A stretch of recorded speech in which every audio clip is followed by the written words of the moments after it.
Happy Lunar New Year, everyone. Welcome to the Year of the Ox. Big news for the CIS region this week. Following the success of PSG and LGD, French football club AS Monaco FC is partnering up with Gambit Esports. The new team will play under ASM.Gambit. In their short Twitter statement, the MTS head of esports Arena Semenova said, "We are the first Russian esports club to strike a partnership with a foreign football club. Gambit Esports brand has been known abroad for some time now, and we believe that this partnership will broaden our fan base all over the world and will allow us to offer new unique experiences to fans of esports and football." It was a quick turnaround for Gambit Esports. They signed the CIS upper division team Live to Win. They will now play under the AS Monaco Gambit tag. Gambit's original team will play as Gambit 2 in the CIS lower division. With the addition of a new lineup, former virtus.pro mid laner Vladimir No One Minenko will be a stand-in for the AS Monaco Gambit squad. Epic League will return for a third season. On February 8, 2021, Epicenter officially announced the third season. It will take place after the first season of the DPC, and it will fill in the time before the first major. The dates are from March 2nd to the 21st. It leaves teams 4 days to get to Singapore. We don't officially know if this will be a LAN event, but we do know that there will be 16 teams competing for a 100k prize pool, with teams from Europe and the CIS region.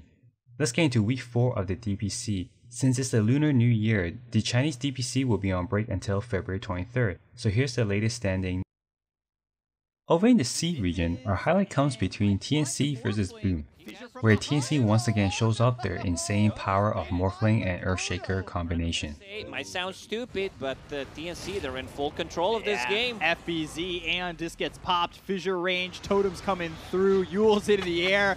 It's not over, 33k is just a number. They're gonna go after FBZ. They've got him locked down. E-Blade in. There's the kill from Gabby. Meanwhile, Kezcute's been found by the Void Spirit, and Febby gets the last blow there. 3 dead on the side of Boom.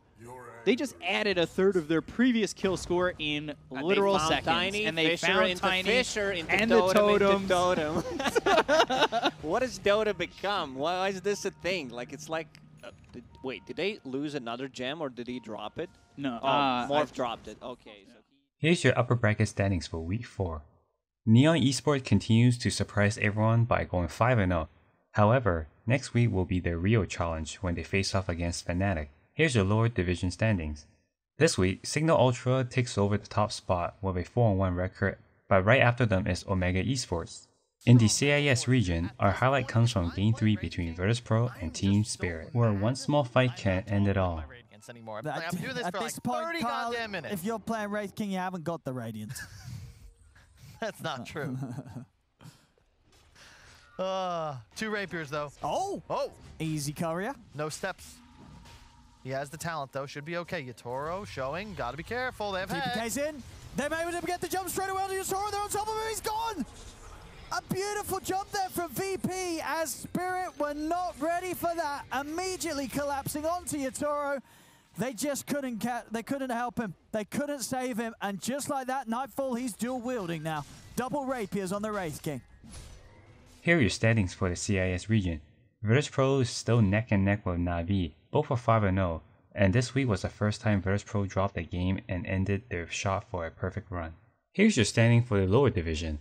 Winstrike team is also sporting a 5-0 record with PuckChamp following behind with a 4-1 record. Over in Europe, our highlight shows off the dominance from OG against Team Nigma in the fight for Roshan. Instead, now the Stone Gaze, it's caught Soxa and attempt to roll away, denied by the Battery Soul, and Seb 2. Now he's trying to go on the run. A buyback from Soxa, a re-engagement. OG, they plan to be able to still take this fight as Mid wants demolishing these supports, but another Cogs pushes him away. Weeha's in trouble with a buyback from Soxa, with Seb on the high ground, taking the triple kill, and Weeha has no chance to be able to get away from this. Miracle is out of here. OG will retain control of the Roshan pit. It cost them a buyback, but it doesn't matter. They win the fight and they take the Rosh. Yeah, Seb and the Ricky both show up. Mid one and him just end able to clean up, do an insane amount of damage in the fight there. 2,700, 2,800 respectively on the... Here's the EU standing, and Team Secret has officially secured a spot to the first major with their win this week. They're now 5-0, and the worst they can be is 3rd. Europe is still competitive from 2nd to 7th place. Here's your lower division standings. Hellbase Smashers dropped their first series this week and moved below Creepwave, who beat them this week. Over in South America, No Pain Esports show off Medusa is still a very powerful hero even when the enemy team has an anti-mage. Hook shot, clockwork.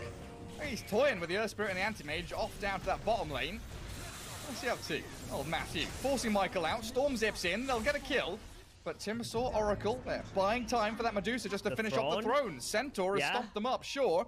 But you cannot handle this HFN Medusa. Defense of the Ancients is the name of the game. They jump with the AM onto the Medusa now with the Stone Gaze and they kill on the Storm with no buyback. The toss there, AM has to blink the fountain.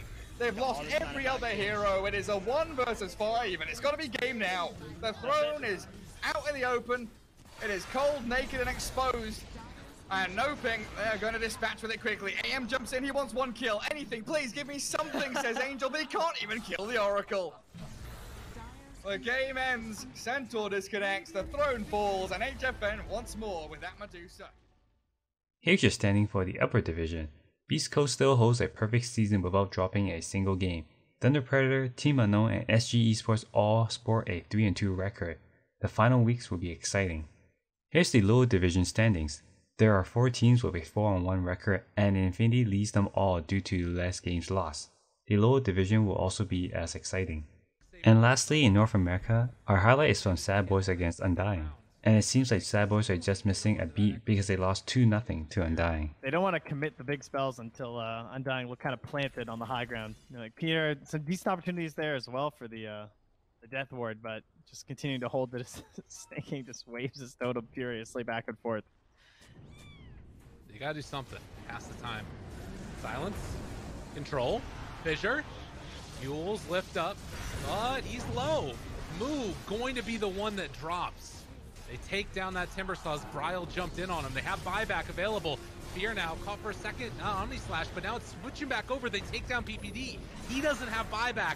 The control is there, but a 4-step and then the turn. Able to make it happen. The Supernova is down. The egg is dropped. A triple kill for Bryle. Standout performance in this game, and GGs are called. Undying, take no prisoners. Here are your standings for the upper division. No surprise that EG is still on top.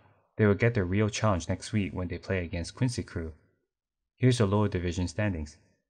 Simply 2 Base is separating themselves from the cut. Simply 2 Base is now 6-0 and extends the lead by 2 series wins. Thanks for watching. As always, subscribe and share.